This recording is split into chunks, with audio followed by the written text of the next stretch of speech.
Congratulations on registering for the CFA Institute Investment Foundations program. The topic for this video is getting started, study tips, setup, and study process. So the objective of this video is to give you some tips on how to get set up and study efficiently.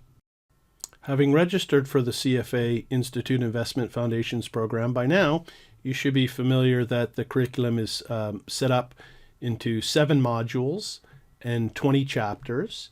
There's 163 learning outcome statements spread throughout the chapters. The exam is 2 hours and there's 120 multiple choice questions. So that's 1 minute per multiple choice question. Speed is a skill, skill gets rewarded.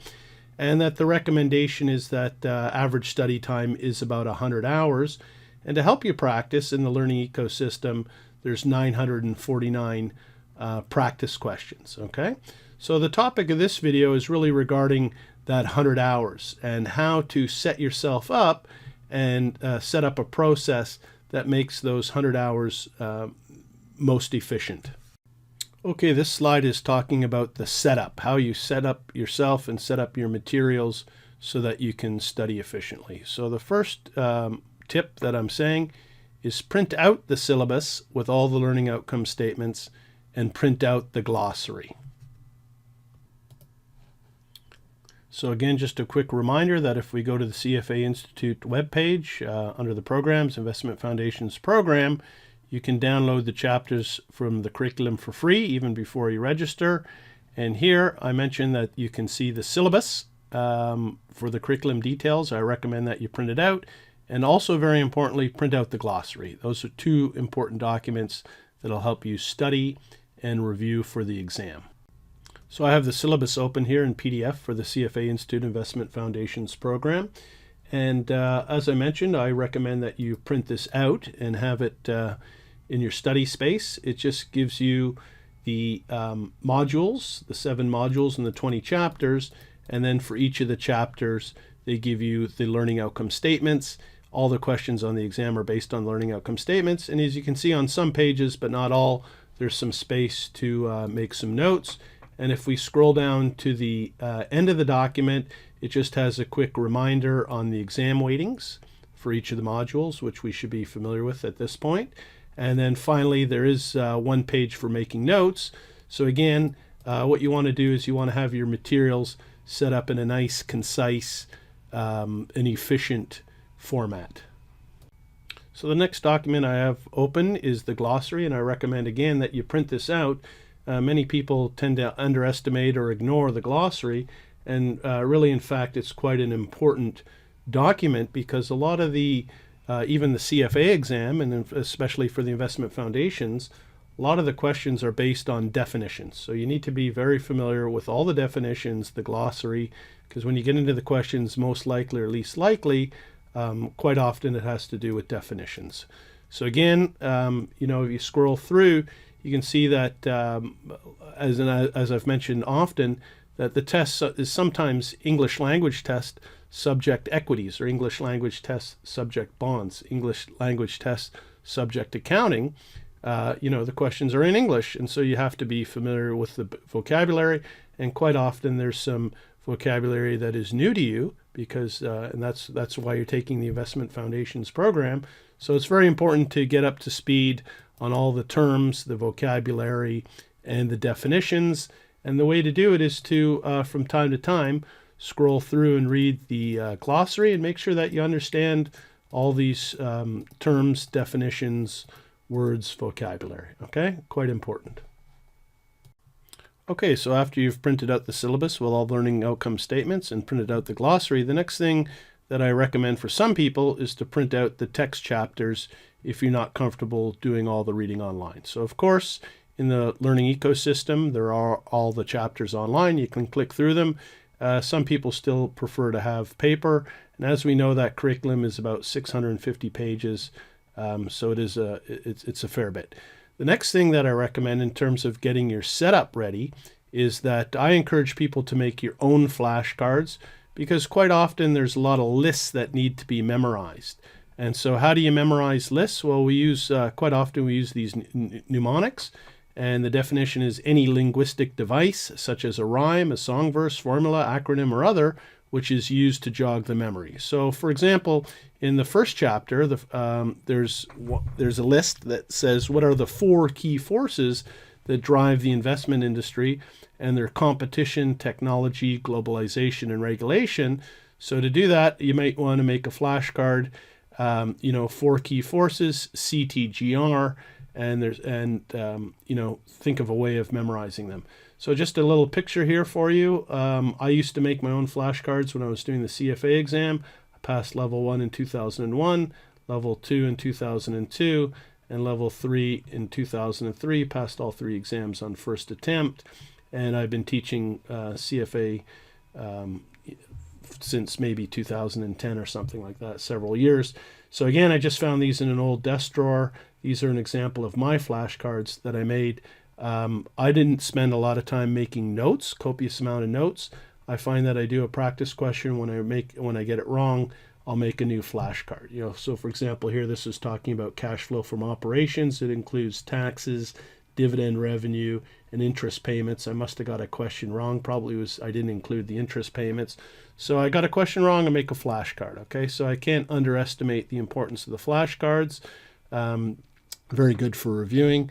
And then my final point here in terms of getting your materials organized, I said it may be worth having just one binder where you've printed out the 20 chapter summaries. So I would go into the PDF document, print out just the summary pages, and put all the 20 chapters into one binder of just the summaries. So then you have the binder with the learning outcome statements, and you have a binder with the chapter summaries, and you have a binder with the glossary. That makes it really concise and efficient reference material. Okay, so once you've got yourself all set up with your materials printed out the way that you like it, now we're going to move on to this slide talking about the study process. So for example, if you're starting a new chapter, the first thing that you're going to do is you're going to read the learning outcome statements for the chapter, because the exam is based on learning outcome statements, 1 or more. Okay, so everything is driven by the learning outcome statements. Number 2, you're going to read the chapter. And as I said, you may want to start with the summary to get a quick overview, or regardless, you're going to read the chapter. I mentioned here that you don't want to spend too much time making notes. I've seen candidates in the past for exams where they're making so many notes, they're practically recreating the chapter. I don't recommend spending a lot of time making notes. Where I do recommend spending a lot of time is on the practice, okay? And we know that there's the 979 practice questions in the learning ecosystem.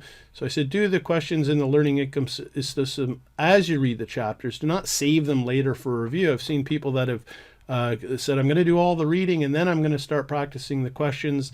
In my opinion, that's not the best way to do it or most efficient. I recommend that you practice the questions as you go through the readings at the same time. And when you get a question wrong, go to the text, learn from your mistake, and make a flashcard. There's 120 questions on the exam, 120 minutes, 1 minute per question. Speed is a skill. Skill gets rewarded. And so how do we improve on any skill? We need to practice. So the next thing that I'm going to show you after we complete the slide is that in the learning ecosystem, you can reset the category, and so you'll be able to retake the same questions again. And why is that important? Is because I said you're going to do the practice as you're reading through the chapters, but as you get ready for the exam, it might be 3 months later, you can reset the questions and do them again. You'll have forgotten some you'll remember, and if you've forgotten one, that's a very good test to do the question again, okay? And then, of course, it is a process. There is a fair bit of content, 100 hours of studying. As you move forward with the new content, you're going to go back and recycle review areas. So you move forward a bit on new content, move back and review. Move forward on new content, move back on review, and that's the process. One of the things here that I say, complement the curriculum with investigating the real world. You want to read articles, newspaper articles, visit websites, expand your knowledge. So, the objective is to not only pass the exam, but also to learn more about the investment industry. So I always recommend complementing the curriculum with some real-world reading. And at the end of the day, it's a learning curve. It's all a function of time, okay? If you put in the time, I always tell people this is the probability for passing an exam, here's your probability percentage. It gets higher and higher. It's a function of time, okay? So as you put in the more time, you'll increase that learning curve. At some point, it'll start to level out, diminishing marginal returns based on economics, and you'll say, yep, I'm ready to write the exam, okay? So that's the process that I recommend, and you do it again and again for the 20 chapters. Okay, so here I am in the learning ecosystem. I'm on the home page, so you can see that I've set up a target date for when I want to write the exam. And then here it's giving you a little bit of a dashboard. You can see that I've started to do some questions. I did the 28 questions for the industry overview, 86% correct. So again, the lessons are here online if you're comfortable with reading the ebook.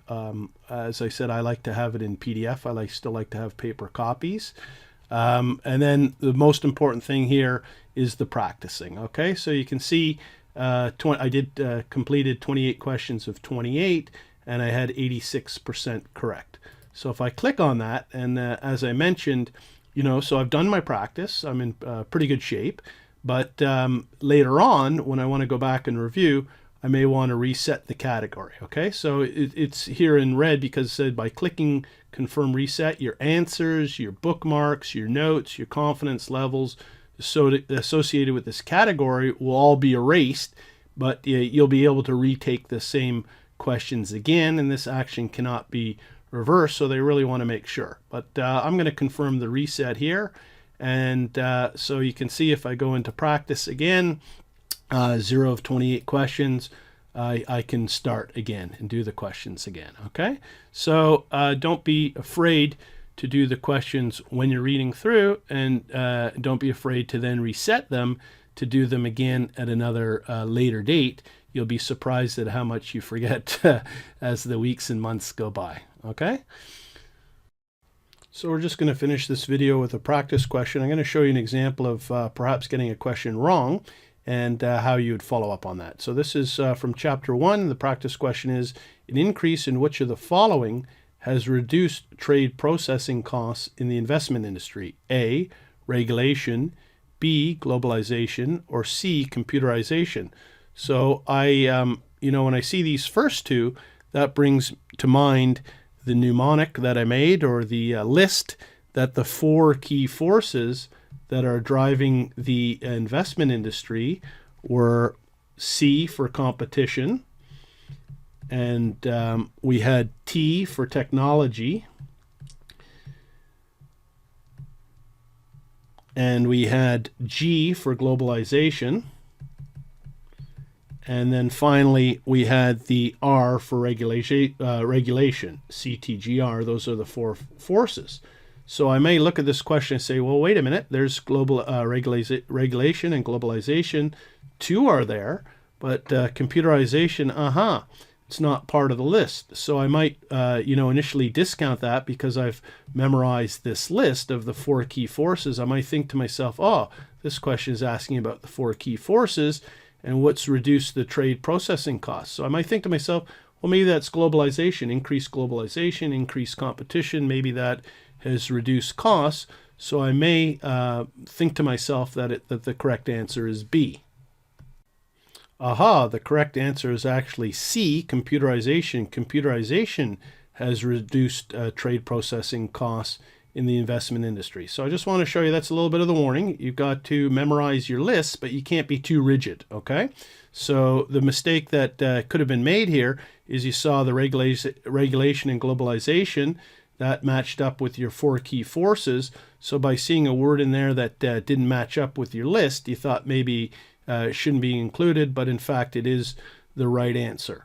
So then, in fact it is here, this is straight from the text, and I'm going to show you, okay, so I got that question wrong. I'm going to learn from my mistakes. Maybe I skipped over in the text too quickly. It didn't pop out at me.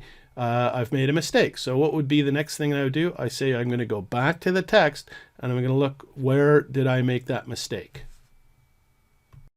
So one of the reasons why I like using the PDF book is that, so I've got a question wrong. I've skipped over the word computerization for some reason. So I'm going to type in here, I can click on the search, type in computerization, click next, and then it'll pop up. I may even want to highlight it then. Oh, there's my CTGR, Competition, Technology, Globalization, Regulation. Under technology, and computerization in particular, has dramatically decreased trade processing costs and increased trade processing capacity. It has also spurred the development and analysis of innovative types of investment products and vehicles. So I can see that was the practice question from the ecosystem, was talking about computerization.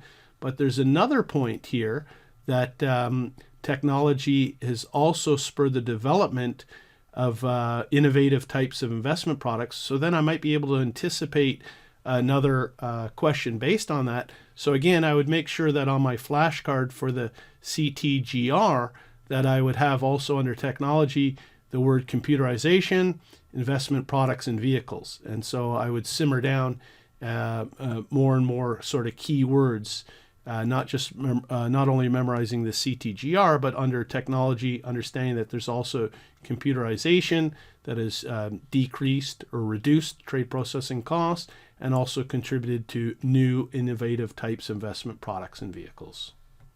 So I've learned from my mistake.